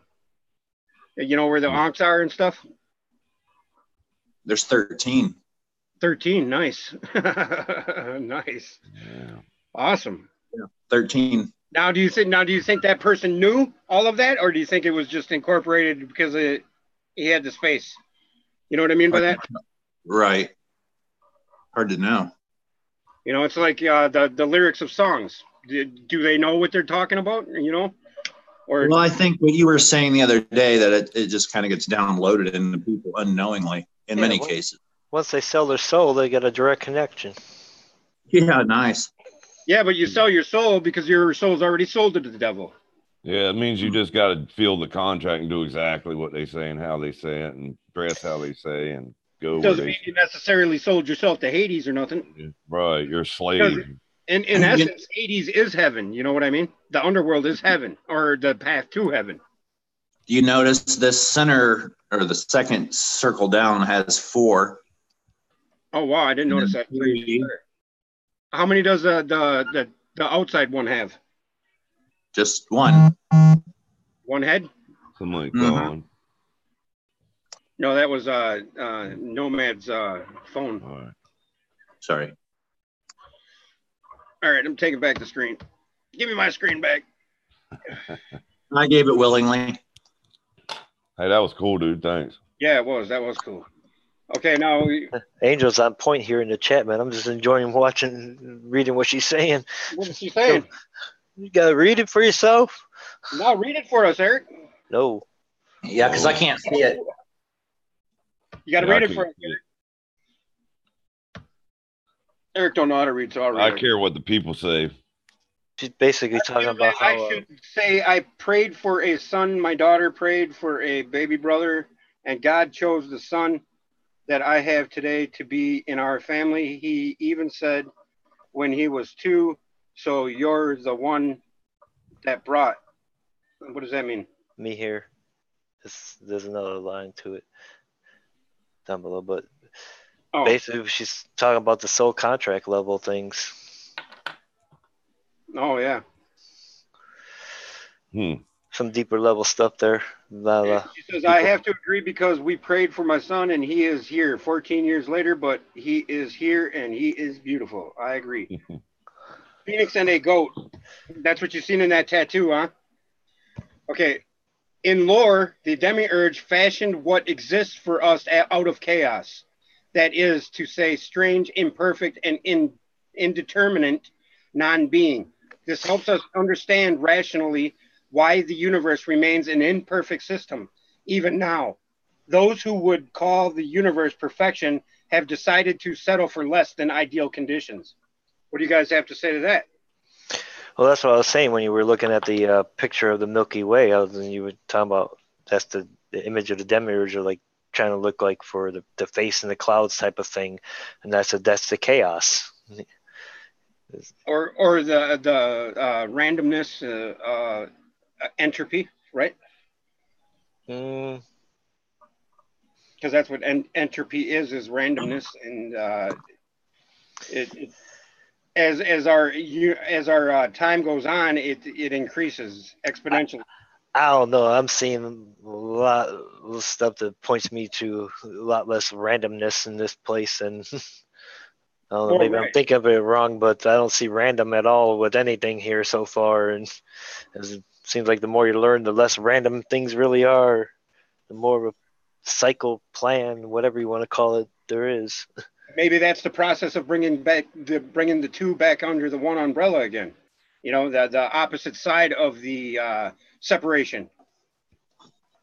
You know what I mean by that? Yes, everything is bringing the two into the one is bringing the duality back to a balance point. Right. Harmonics. Yeah. And I think that's what the age we're in right now is showing. Goes back to being where Jesus said, be the observer. Be that middle point. Because once you choose one side or the other, you making a choice, or you're making a judgment on something's evil or good. You're not in the middle. You're not just a witness. It is what it is. Or you're not accepting of one side because you're on the other. Yeah, that. Yeah, exactly. You just got to get to the point where I think the main goal is to get to the point where you accept things and it is what it is, because, it needs to be there. It may not be my choice, but someone has to make the choice. Otherwise, I wouldn't have the ability to make the choice that I want to make. Right, and then the hermetic principles teach you that one thing is just is the same as the other, just in a different vibration or frequency, right? Or because we're all part of the same soup, more or less.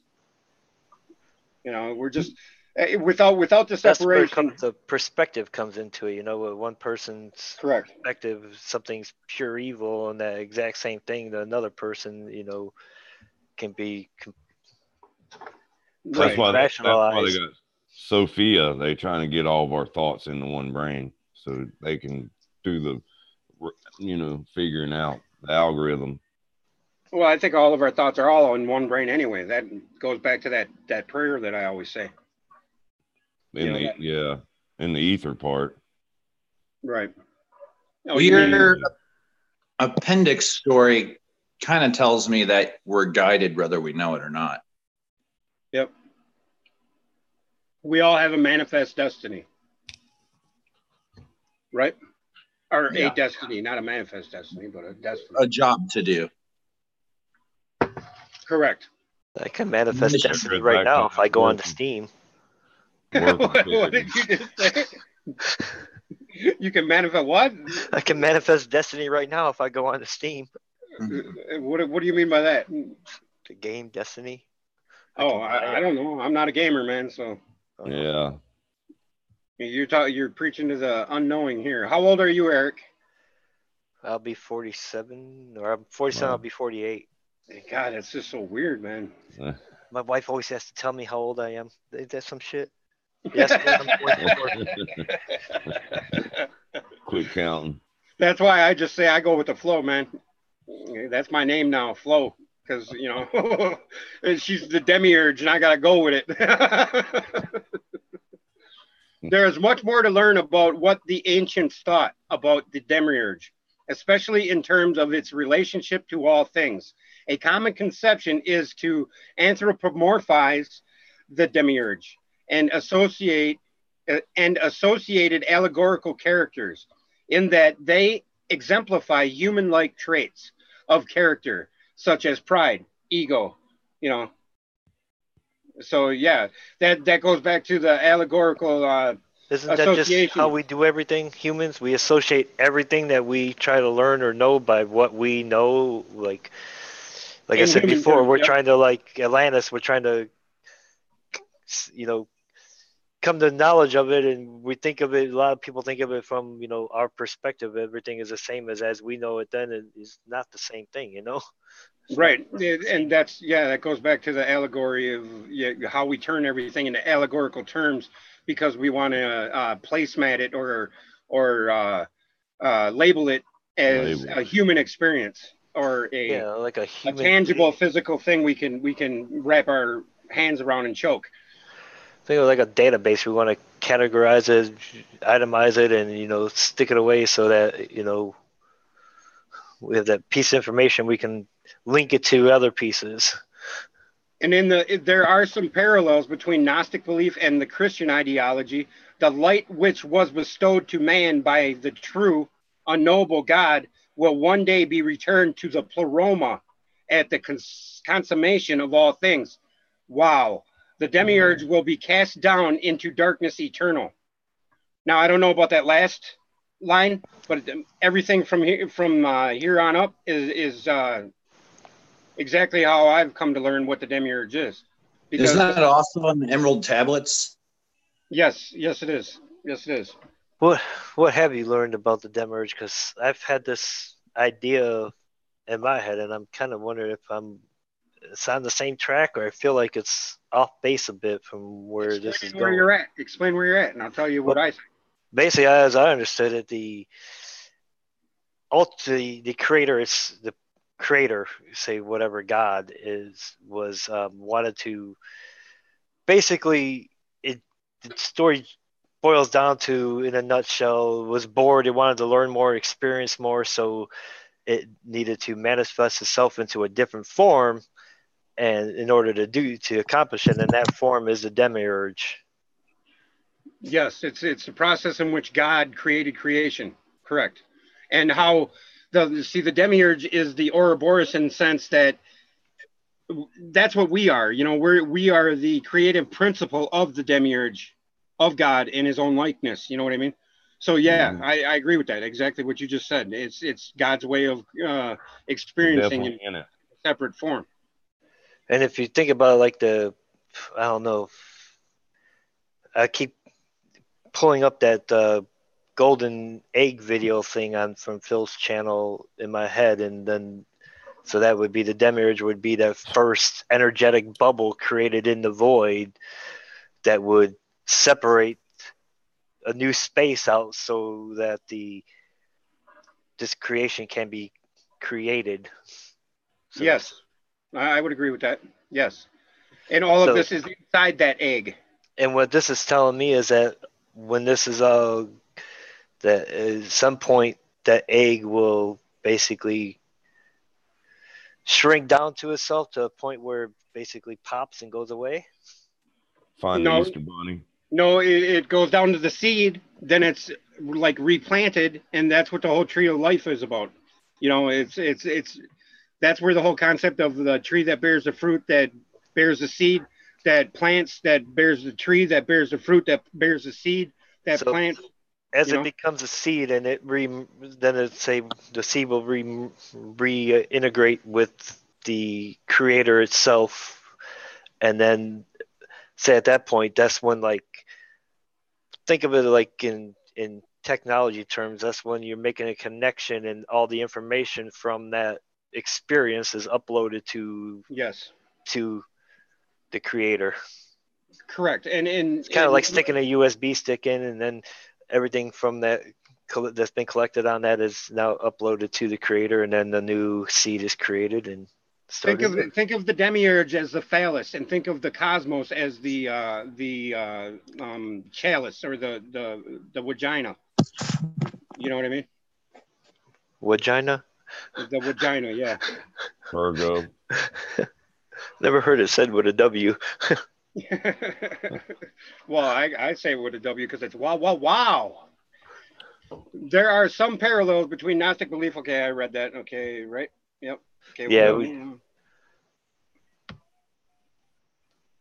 This is mirrored in the Christian lore by the notion that God will one day send the faithful to bliss in heaven while casting down Satan, his demons, and all of the wretched masses of sinful humanity into their either damnation in the prison of hell or else total obliteration, depending on the belief system. And yeah, that's the dogma of our created religion principles that we have so blindly followed, in the sense that, you know, I believe that, you know, and I hate saying I believe, but I think that our time in this cycle is nigh, meaning now, and that is the reason for all of this coming to a head, you know, because it is at that time where, you know, the faithful to bliss in heaven, and that's where the whole.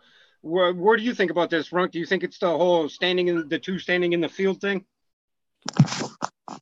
Well, I don't know. It also says that all be saved too. You know what I mean? So Yeah, that could be an allegory for, you know, like inside you at that time. You know, you're in that dreadful place, not right. the heavenly butterflies in your stomach place, and the grass is greener. Correct. Yep. And you're wanting and yearning for more in the physical sense, where you should be thinking about, you know, the bigger picture, where, you know. Well, that's why I say with the Mandela effect, and they say stuff changed in the Bible. You know what I mean? It's more about your crap. Like George Carlin. Is it really stuff that changed in the Bible, or is it stuff that they've been taught by their preachers who suppose they're reading out of the Bible, but they never looked at it themselves? I agree it can be a trick, but I'm just I'm saying, like, to be honest with you, we all know that all is mind, right? All is mind, guys.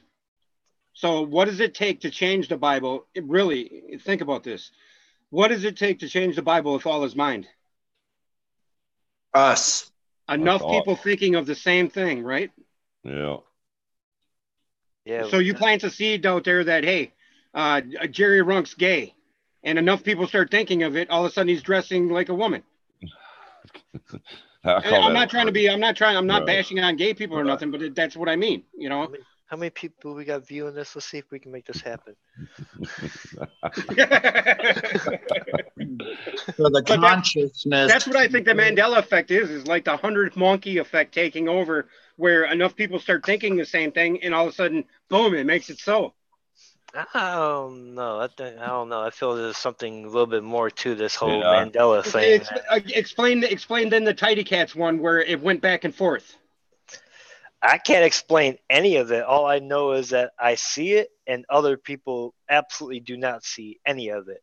I agree with that. It only seems to be a small amount of us that really do see it. The other way, Yeah, I mean, a I lot of think the stuff. they had to have the original piece, like, with the trademark, and they actually did it like on that movie where they put that thing in that machine. Well, I found it weird that on the CERN introduction video where they had that, the guy standing there or sitting in his office that had all the papers everywhere, and the guy looked like he was a slob or whatever, and Right. he had that Yeah. sign saying Mandela, and then the Bond next time he one. was seen, he said Bond, Yeah. So, yeah, James maybe Bond. that's where the seeds were planted, was right there is what I'm saying. Right. And then enough people were like, oh my God, they were on this kick. And maybe that right there was an experiment by CERN to say, hey, we get enough people thinking this, we'll show you that we can change the past with the future. Yeah, but if that was the case, then everybody would see it. They would change it for everybody, not for. No, but everybody doesn't buy into the CERN thing. You ask 1,000 people or 100 people on the street what CERN is, and only 5 people are going to tell you they know what it is. Yeah, they have no idea. People don't even know what CERN is. There's a lot more than one of those, though. They're everywhere around the planet. They- Yeah, We had one outside of Illinois. I mean, I think every major university actually has a collider now. But any university that deals with the physics, Yeah, but that one's a big one. They supposed to be putting one bigger than that in China, wasn't they? I think that was the telescope that they just built. That telescope. Yeah, I've seen that too. Yeah. Oh, they were going to put another collider in China? I think so. They was talking about making one even bigger than CERN. I thought China was a big contributor to CERN, like every other country. I think everybody is. Yeah. Yeah. No. That's two things we don't fight about: CERN and going to Antarctica. I think that whole CERN thing and that whole bullshit video about holding up that video with the Mandela sign and the Bond one and all that, it's just a psyops just to throw people off. Would you see the movie on that CERN where you can't go in the circle? You say that, Eric, and then you say that you believe it. No, I know it's a thing, but I don't think that the CERN is a reason. I think that was created as a psyop to throw people off. I'm not saying CERN is the reason, but I bet you maybe those. But I'm saying the pomp and circumstances surrounding CERN when they came out with that video, it had so many people watching that video, and all of a sudden, some lady makes a comment in Idaho somewhere or something on some blog about Mandela. In fact, I thought he was dead, and then all of a sudden they come out with that video, that has all these eyes on it. The whole world's linked now. You know what I mean? You know what I'm saying? Yeah. That's what I'm saying. Is they had to have a spot where because that's what Jerry said is, you have to come up. There has to be a seed planted. So that's where I'm saying the seed was planted just on the video. I'm not saying CERN was the antithesis or the reason for it. I don't know. I just know that there's no coincidences, and it seems weird that, since supposedly something's supposed to happen in 2012, and then since then it seems to be a whole bunch of crap going on. And it has been a big freaking mess since then. I'll agree with that. Something strange is in the neighborhood, and it's not Mr. Rogers' little bitch ass. The sky is a neighborhood. Hey man, don't be talking about Mr. Rogers like that. He was my hero when I was growing up. Him and Grover. Wasn't that a Mandela thing too? Him or something? In the neighborhood or in your neighborhood? Yeah. Was it? I didn't know that. Depends. Have you ever been to Chichen Itza, to the pyramid on the Yucatan?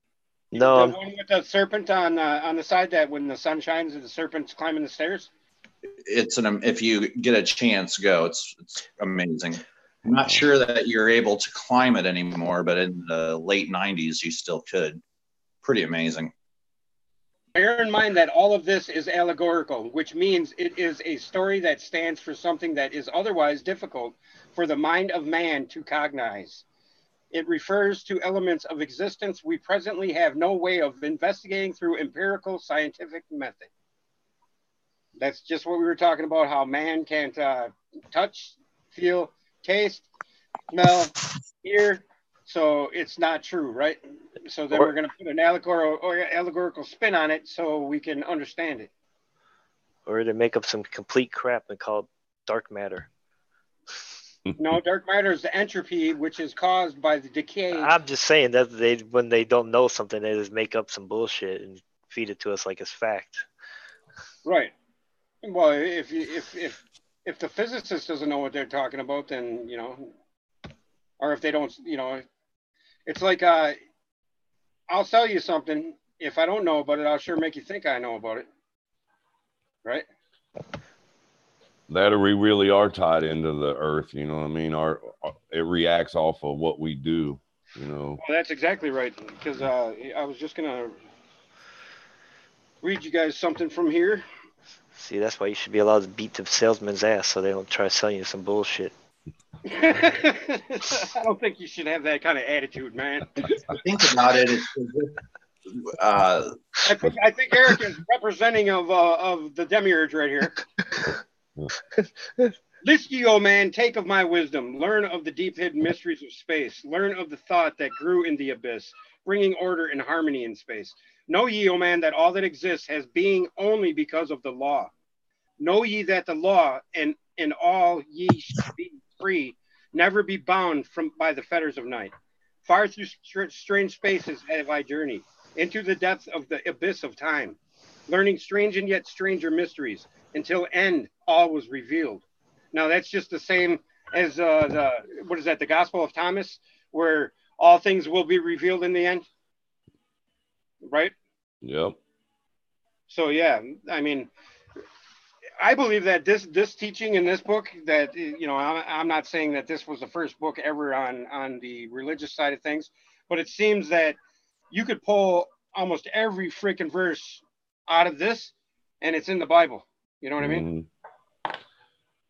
But know ye that mystery is only mystery when it is knowledge unknown to man. When ye have plumbed the heart of all mystery, knowledge and wisdom will surely be thine. And that's what we're doing. Seek ye and learn that time is the secret, whereby ye may be free of the space. Now that's what I was talking about in the mathematic vortex math principle. How the 9 is the animator, and within that 9 is the matter. And the 1 is actually the time introduced to it. So that's the 10. You understand what I'm saying by that? No? Okay. Say it again. You kind of. The vortex math principle, where it has numbers 1 through 9. Yes. Okay.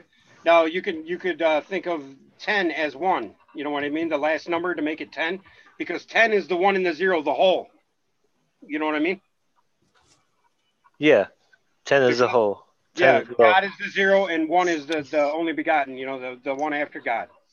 Because 0 is a placeholder for God, because 0 is unexplainable, a placeholder. All right. Follow me? Yeah. So I think in the vortex math principle, you add time to that mix, because that is what keeps things in order, is the time. The law of the all. You know what I mean? Yes, sir. Time, it goes on here. I'll read it. Seek ye and learn that time is the secret, whereby ye may be free of this space. Long have I thought, or toth, or tote, or whatever anybody wants to pronounce it, sought wisdom, I, and shall seek to eternity's end. For know I that ever before me receding shall move the goal I seek to attain. Even the lords of the cycles know that not yet have they reached the goal. For with all of their wisdom, they know that truth ever grows. Once in a past time, I spoke to the dweller, asked of the mystery of time and space, asked him the question that surged in my being, saying, O master, what is time? Then to me spoke he, the master, know ye, O Thoth, in the beginning there was void and nothingness, a timeless, spaceless nothingness, and into the nothingness came a thought, purposeful, all-pervading, and it filled the void. There existed no matter, only force, a movement, a vortex, or vibration of purposeful thought that filled the void. And I questioned the master, saying, was this thought eternal? And answered me, the dweller, saying, in the beginning there was eternal thought, and for thought to be eternal, time must exist. So into the all-pervading thought grew the law of time. Time which exists through all space, flowing in a smooth, rhythmic movement that is eternally in a state of fixation. Time changes not, but all things change in time. Time changes not, but all things change in time. That's pretty far-reaching there. And all things change in time. For time is the force that holds events separate, each in its proper place. Time is not in motion, but ye move through time, as your consciousness moves from one event to another. Aye, by time ye exist, all in all, an eternal one existence. Right there, guys. That's hard to wrap your mind around, but that's exactly what Phil says. You finally realize when you meet, God, is you realize that everything is dimensionless, everything is timeless. Time, all of it is encompassed in one. Well, at that level, yes. Huh? At that level, yeah. At what level? Phil's level? The level of God. I mean, once you get there, I mean, yeah, it's all.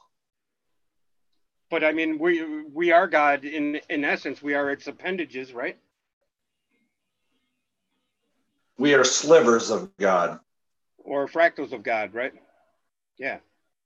So in essence, we are the microcosm and the macro, because we are, if we can conceptualize and understand, wrap our minds around it, I believe that is half the battle to get to the divine union or the alchemical wedding. And the rest is due to your behavior and your what you do for the good, because there's fact in when you do good for people, you feel good yourself. We all got to admit that. Oh yeah, I helped out a homeless person. I just took McDonald's to him and I handed it to him. And I started crying. I was like, what the heck? When did that happen? Yeah, because you just poisoned that man. Maybe a month ago. Exactly. It was kind of one of these things where I realized, man, we're the miracle workers. If we don't, who will? Yep, and it's all manifested in the littlest ways too, man. Because I've experienced that. I told you guys that story about getting a lady out of the ditch, out of that snowbank. Same thing happened to me. I'm shaking the guy's hand and I'm crying. He's like, "What are you crying for?" There's more of that charity work. Right. But I mean, I think that's where it lies, is, because we're doing good, but I think by doing good, it just makes because every one of them people that were standing there when I did what I did, they were like, "Holy shit, man, you're a nice guy,"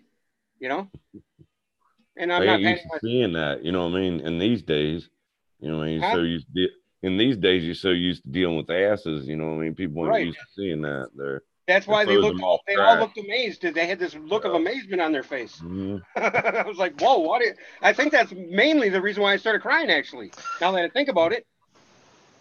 I kind of gave up after for a while there, sometimes, because it's like, it seemed like you had to try and force your way almost to help people, because they all assume that you're, you're after something, right? Yeah. That's the goal, though. Never give up. One dude, I was just like, you know what, dude? I've been trying for 15 minutes to get you to come into the car so I can give you a ride. Just fuck off and walk then in the cold.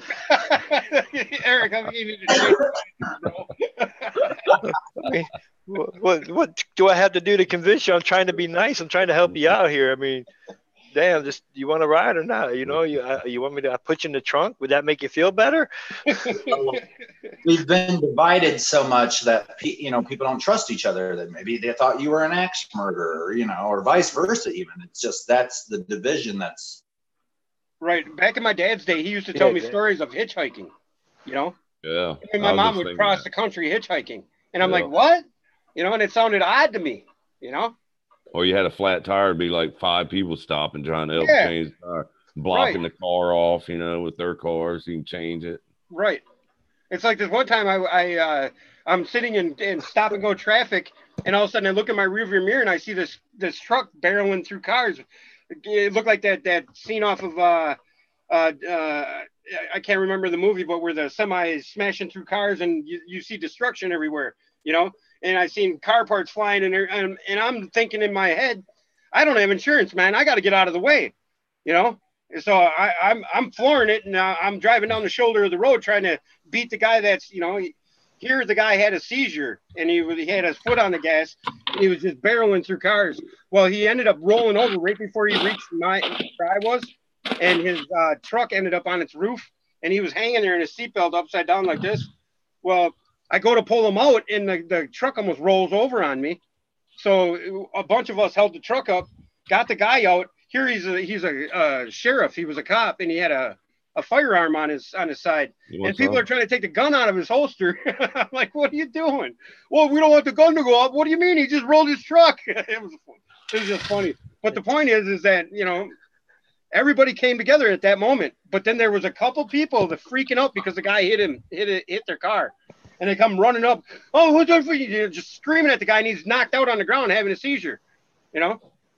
But I mean, for the most part, humanity came together in that moment, and you know, I think that's what's going to happen. And that's where I think the whole paradigm, where, you know, if shit hits the fan, everybody thinks, well, people are going to be killing people, and you better get your bullets, you better do this, you know, you better prep for this, you better prep for that. Me, I'm driving down the road, I see people that need something. Even in that instant, I'm still going to stop and help them. I think that's when everybody has to come together. Right. Are you going to be the person that rides by the starving kid and the wife and the woman on the side of the road? Or are you going to just say, hey, man, I ain't got enough to give them? You know? No, I'm not going to do that. That's what we were talking about the other day. Yeah, I'm not going to just ride by merrily on my way like I got everything and you got nothing, and I'm going to keep what I got. Yeah. You know, and that's the mainstream will have you think, or the people that the powers that be, you know, the ones that are building the deep underground military bases and all that shit, they would have you think that everybody's going to eat everybody, you know, and everybody's going to kill everybody. You know, there's going to be disorder. There's going to be people that are, you know, going to form up criminal gangs and all that. But I think for the majority of us, we're going to form groups that are going to be good doers, you know, or are going to be looking out for each other down to the last minute, you know. And if I die before any of you, I give you permission to eat me. Well, I know the universe will provide, you know, when it came down to it and I gave somebody my last bit of food, you know, I know on my next meal it would come. I'm in my heart, I know, you know, it would provide for me. All right, guys, we've been doing this 2 hours now. We're going to end it at 2 hours this time, not 3. All right. Yeah. Nobody's going to watch it. Yeah, and if it's too long, people don't, you know. Yeah. I think we covered some good ground here. We got some perspectives on what the demiurge is, and hopefully we can get the enough people thinking the same thing that we can get that 100th monkey in our favor, you know, and change this paradigm we're in. And thank you guys for joining us in chat here. Thanks, everybody. Love everybody. Randy, love you. Love you. Angel, love you. Thanks for sticking around. Architect, what's up, brother? Glad you stuck around.